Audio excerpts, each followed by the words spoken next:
and Mr. Anuj Puri, Chairman, Anarog Group.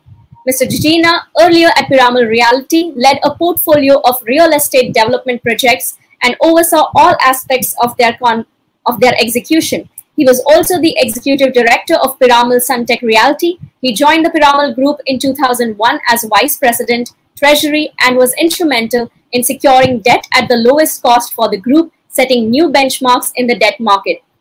Once again, I'd like to welcome Mr. Anuj Puri, who has over 30 years of experience in Indian and global real estate markets. He set up Anarog in 2017, and under his leadership, Anarog is now the largest independent residential agency in India with significant presence in GCC countries. I'd like to welcome both our eminent speakers, and I'd like to hand over the screen once again to Mr. Puri. Warm welcome, sir. Thank you very much, Kathy. It's fantastic to be back with Mr. Jijina. Thank you, sir. Thank you for inviting me. Friday evening. Am I being heard? Am I audible? Absolutely, loud and clear.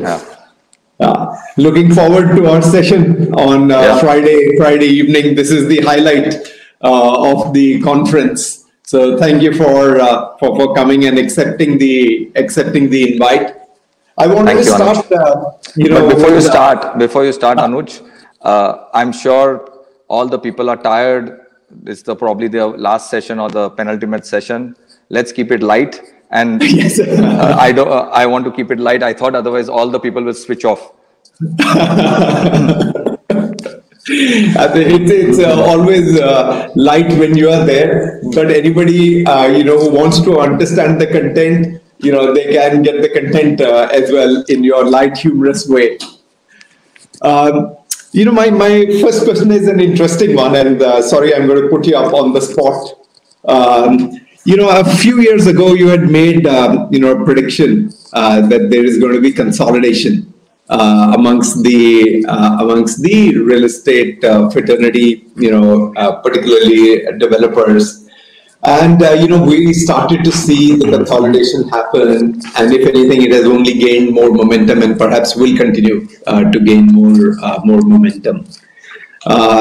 So that prediction came true.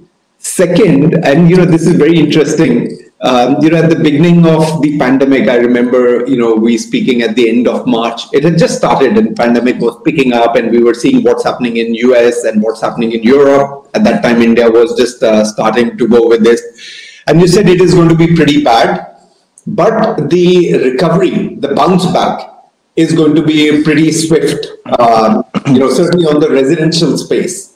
And it appears that second one is also coming true. So I would love to know, on both these predictions, what was your thought when you made those statements? Okay.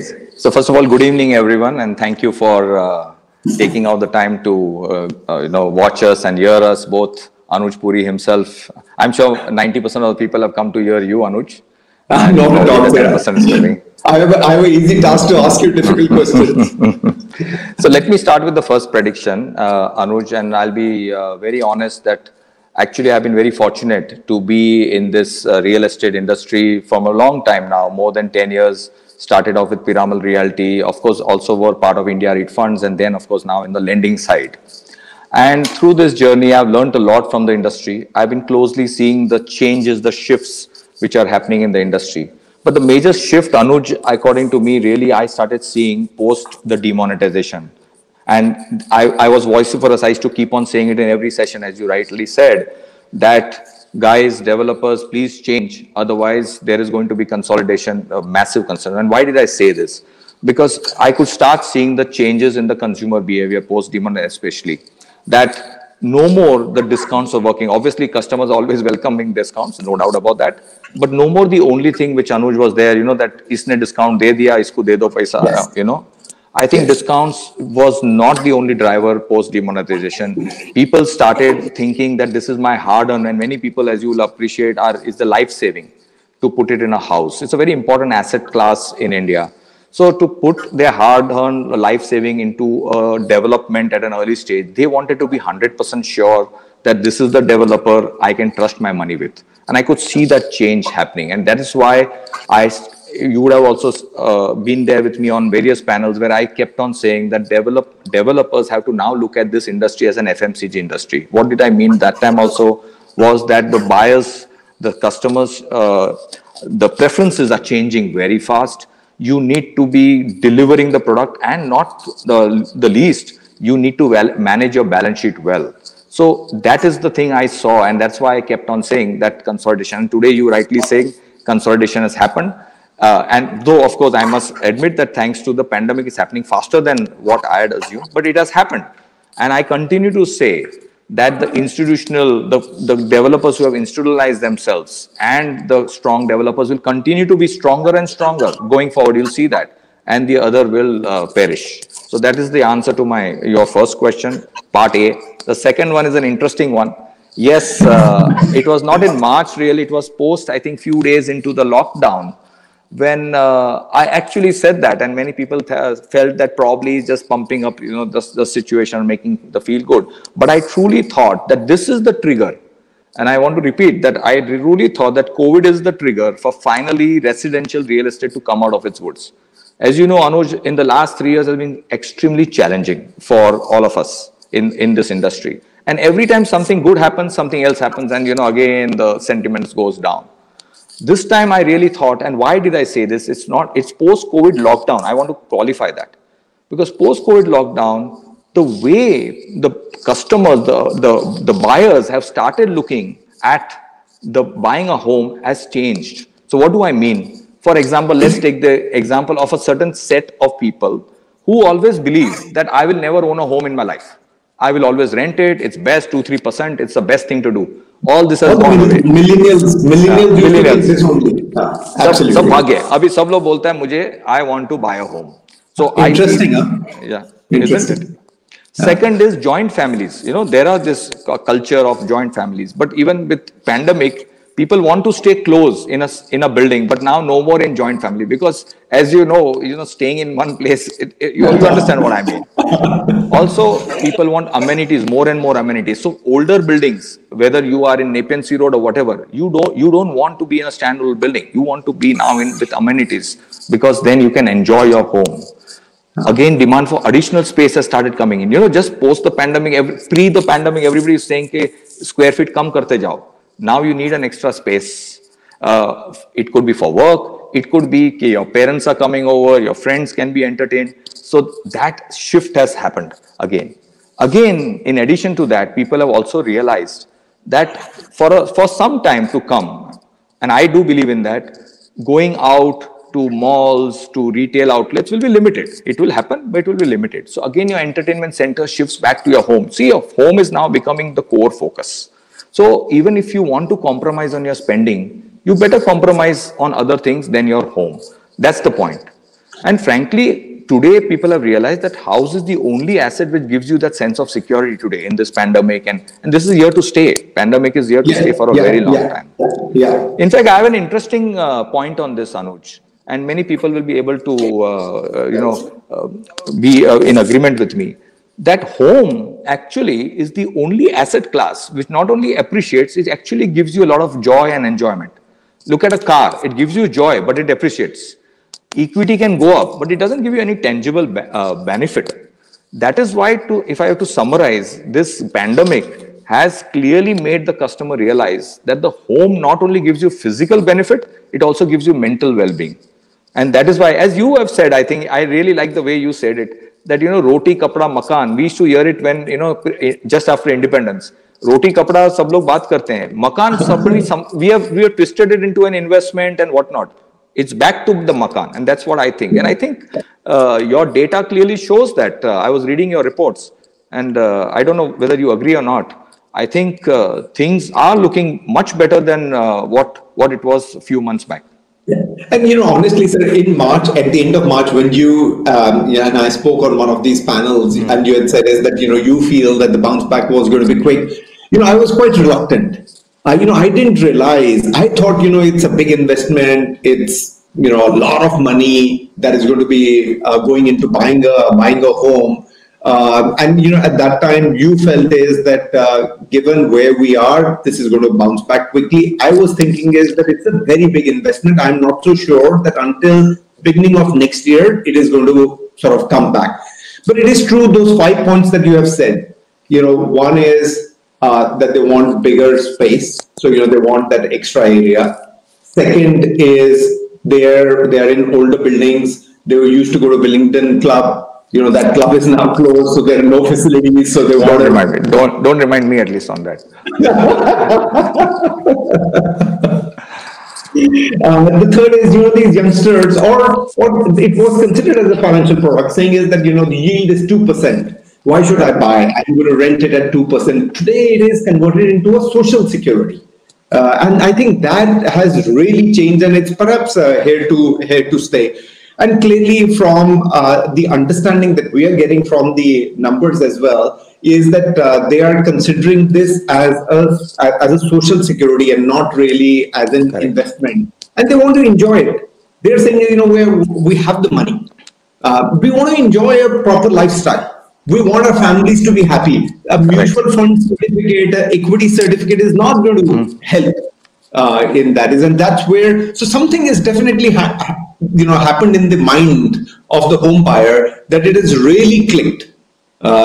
We were not able to envision it in March, but when you and I spoke, you felt as that it will come back. And we're seeing it certainly in selective cities. For example, Bangalore, really, the way that it has bounced back, it is fantastic.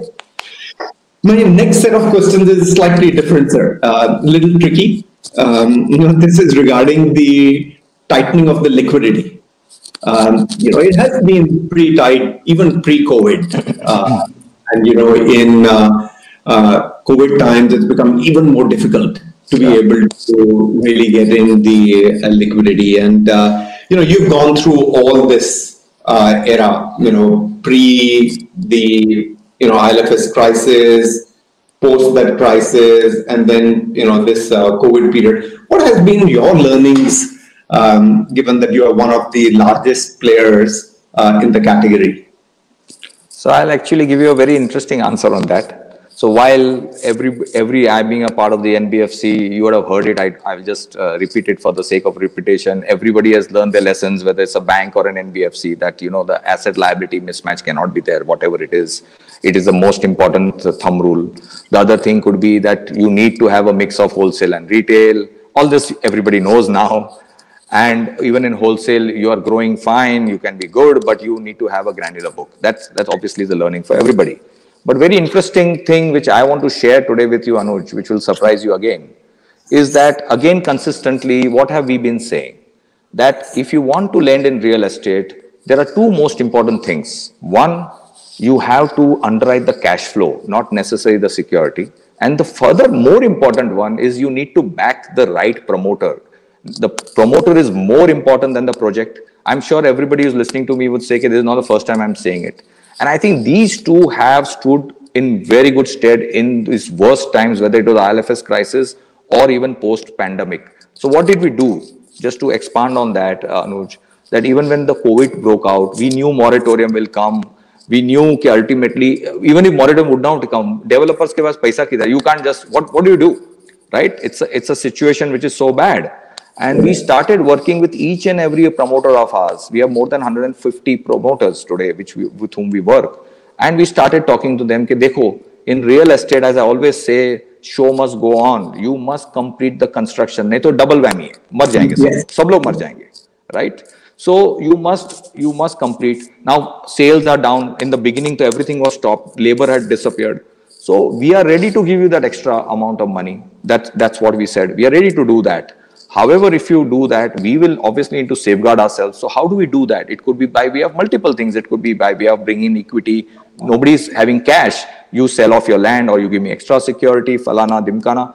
And that's how we have actually today, continuously come together and worked. So that is something I really feel good about personally also. That thesis of taking a call on the promoter has actually worked. out of, in I would say 9.9 out of 10 cases. Yes, there are some other people whom obviously as human beings we thought is a good guy, but he wanted to take advantage, and we had to use other means to bring him back to the track. But 9.9 out of 10, I'm repeating this for the audience because otherwise this developer community badnaam rehta hai. For us, our selection has helped both of us, both the partners. We treat truly our developers and partners, I think, in good times and bad times. This bad time has actually proved the partnership model. So that's what I would say that. And are you seeing in that one that where the developer has perhaps no equity left in the project? They're still wanting to work with you, even if there is no equity left, to make sure that they're able to deliver to the home buyer the house. They want to make sure that you're able to get in your money, or where they have no equity left, they have no interest, they're just walking out and saying, yes, it's your problem. A very good question, Anuj. Again, it goes back to my point. Who is the developer? Because if the developer is good, he is honorable, he wants his family name to continue, he wants his second generation to continue, he will not do what you said. He will then say that I might as well take some loss, but let me complete the project and hand over all my things so that I complete my... I'm telling you this, I'm not saying this for effect. I've seen it firsthand this time. I always say the character of a human being comes out in the bad days, never in good times. Good times is sab log achhe lagte hain.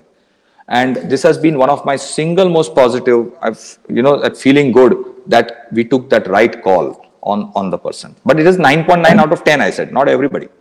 I know, that's fine. That's fine. I mean, there will be that 0.1, and rightfully so. There will be that 0.1%. But then you rightly said, there are other ways and means that you're able to bring those guys on the track. But really heartening to note, sir, that, relationship ahead of product.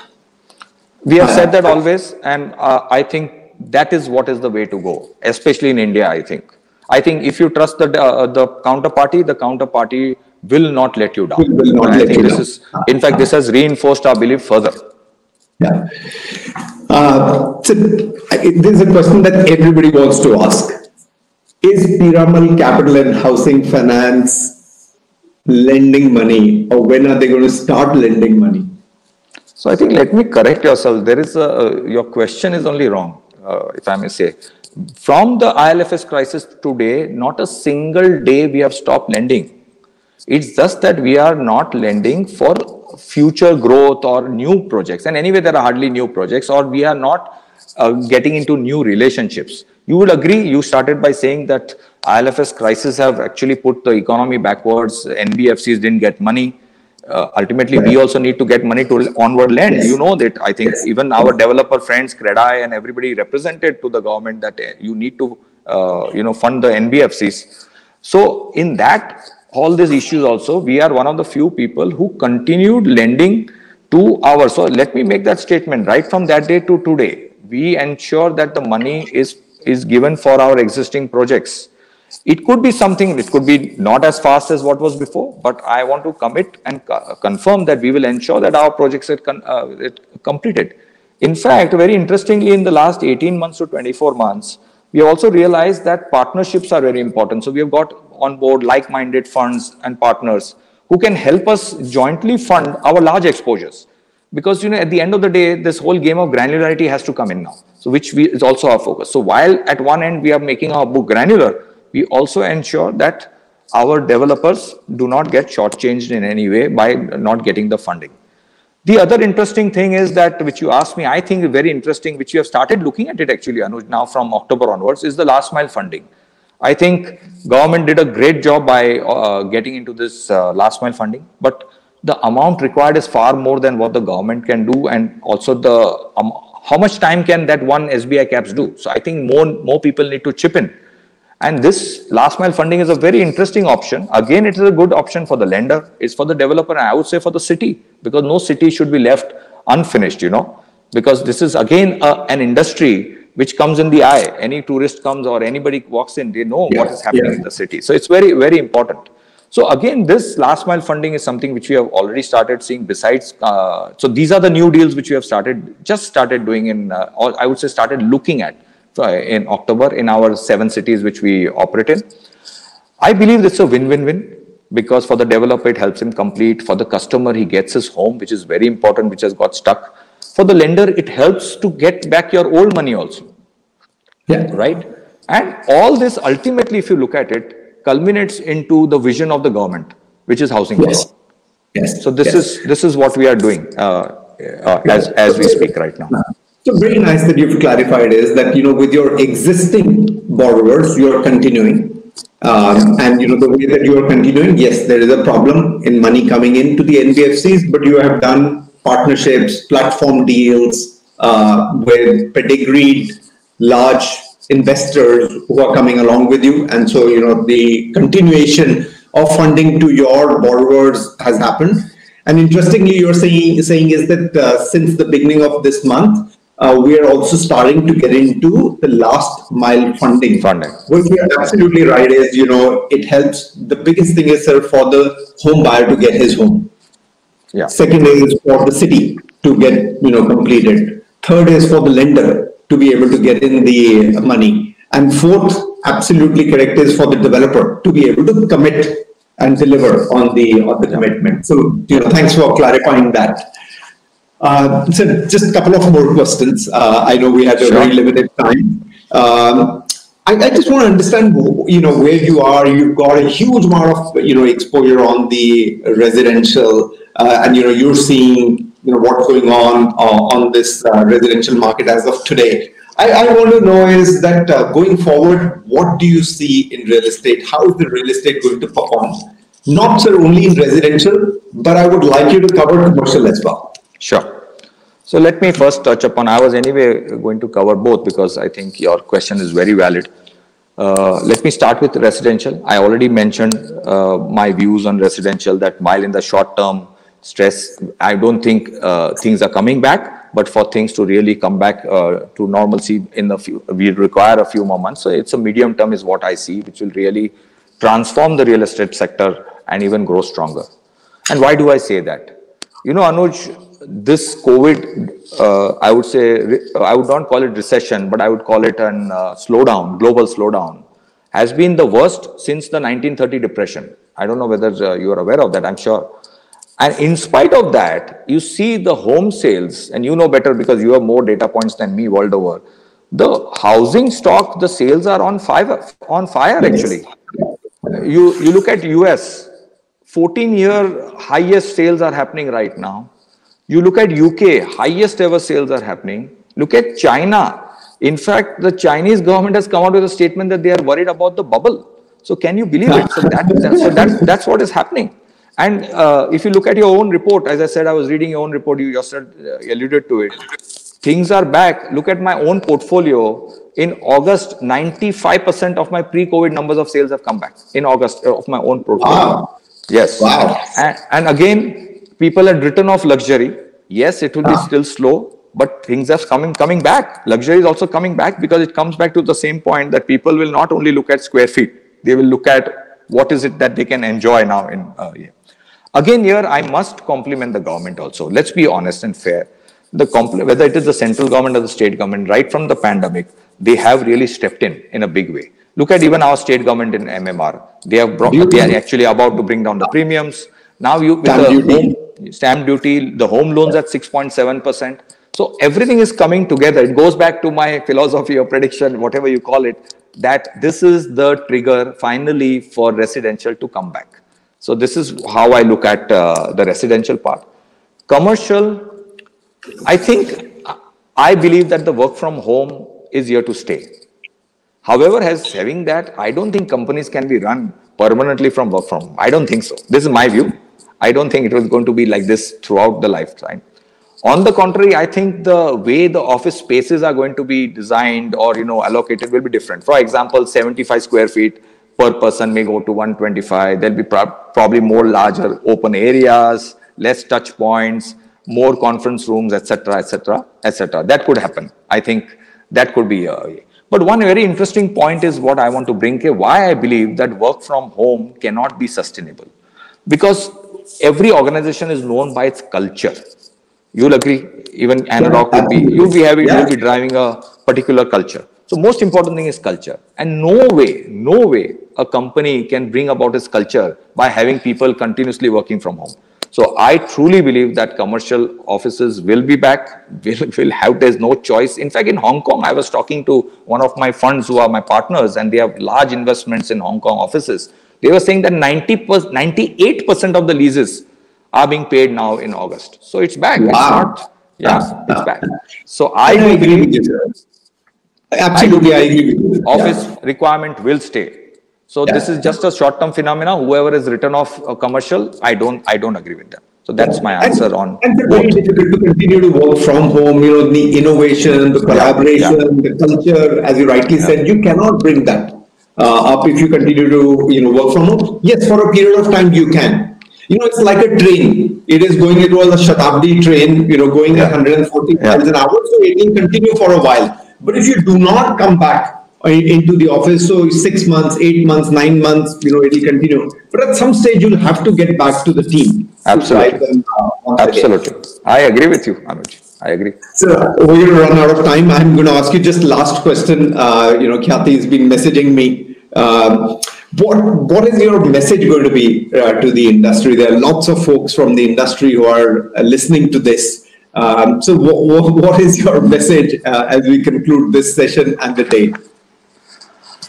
Okay, so Anuj, I think clearly there are significant shifts taking place in the real estate industry. I think that is, I think everybody is saying that it's not something new. Yes. I think in terms of technology, I'm sure in the whole session people would have spoken on technology. It will play an important role. It is already playing an important role. Personally, I would have never dreamt, and let me tell you, in spite of so many years in real estate, I would have never dreamt that you can sell online with virtual. I would have never in my life dreamt. It has happened today. In fact, somebody was telling me the other day that in India, had this COVID not happened, we would not have embraced technology so fast. As common man, we would have taken our own sweet time in Indians, but we have actually done that. Interestingly, I was reading a report on China that 80% of the Chinese developers are now selling online. And the 4 top developers have made a statement that in 1 year, they'll go totally paperless. Now, that's an important statement from Chinese. So that's the shift I see in technology bringing in real estate, which I don't think I would have dreamt of this pre-COVID. The other one is the trust and reputation of the developer. I spoke about it, but I would like to add one more important point here, that no more, I believe, developer is just making good homes. I think he will have to step in for services. In other words, when I'm entering into a ex-developer's home, I'm expecting a certain level of services now. So in other words, they will have to start taking responsibility even in the managing of the properties, etc. So I don't know how you look at it. So maybe even if Anurag is given that, but the responsibility has to be taken by that guy. So I hope you understand what I mean. So yes, I think the service, it's moving from just the product to service. I think the other thing would be to keep a continuous eye on the consumer behavior. Now look at this. At one time, we didn't want balconies because we want to pay for the square feet. We said, no, we don't want balconies. Now everybody wants a balcony. Recently a study was done. People say we want a balcony. Now there's suddenly an increased demand in second home that, okay, why not go and stay separate and all those things. Safety features, including medical, is there medical facilities near our home? And I don't know whether it will happen immediately, but it can, with the infrastructure improving in the cities. It can become like UK, where most of the people stay outside in a large home, drive down and go back. That can happen. The other point I would like to leave on the table for all the developers here is the demand planning. I do not know, we are nowhere near that. Let me give you the example of US. Why US prices never collapse? See, even now it has gone up back. Because at any given time, you do a research, or you take any period, 10, 20 years, every year in a calendar year, the supply of real estate stock is roughly 85% or 90% of the demand. So there's no way there's oversupply what's happening in India. So how we will do it, how do we do it, I don't know. But I can just give you my observation. Because in this pandemic, I've had time to read also a lot. The other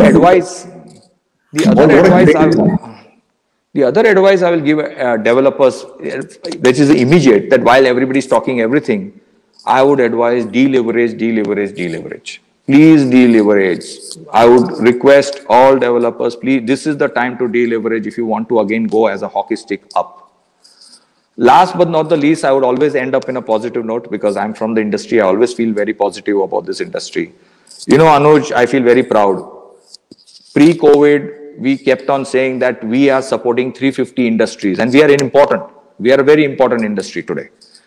And I don't know whether everybody has realized, post-COVID, we also got battered. But even in this battering, we have added the number of industries we are supporting in this country. That's all the tech. See, today we are talking on this. We are obviously supporting somebody. Yeah. So we have added that in spite of getting battered, and we are now bouncing back. And in that new, wave, we are again helping some more industries to come up along with us. And I think that is the uniqueness of this industry, that हम लोग सब कुछ साथ में लेके, वो बोलते हैं ना सबका साथ सबका विकास. I think this is the industry. So this is what I would like to tell. I would end up with a quote, as always. Unfortunately, we are not physical, so normally I end up with a song. So I will end up with a quote that we don't grow when things are easy. We don't grow when things are easy. We actually grow when we face challenges. With this, wow. I would like to thank everybody for inviting me. Have a safe year ahead. We have a festival season. Let's enjoy the festivity, but let's be safe. And I really want to thank Realty Plus and you, Anuj, specifically for on my request you join this fire chat. As you know, we have done the maximum fire chats. Probably we'll get into Guinness Book of World Records very soon. No, but this is beautiful, sir. What you said is, as a human tendency, we are always there, and we hate problems, as you rightly said, and we hate challenges. But these challenges and problems only make us stronger. Only help us to grow, only help us to realize what our strength is. So beautiful in the way that you've said is, we don't grow when things are easy, we grow when we face the challenges. Thank you very much, Mr. Jijina. It's been absolutely a pleasure to have met up with you. I'm going to hand it back to Khyati for her to wrap up. Thank you. Thank you. Thank you once again, Mr. Jijina and Mr. Pooran, for that wonderful conversation. I'm sorry to be the villain during this conclave on keeping the timeline intact, because it's digital world, our mind space and attention is so small, and now we are attending the conclaves that are hours and hours. So thank you so much once again. I would like to thank you for your time and sharing your insights. Thank you so much. Thank you. Thank you very much. Thank you. Thank you. Bye. Bye. With that, ladies and gentlemen, some thought-provoking insights have been put out for all of us, captivating and exciting conversations through the day we've heard. With this session, we conclude the Realty E-Conclave.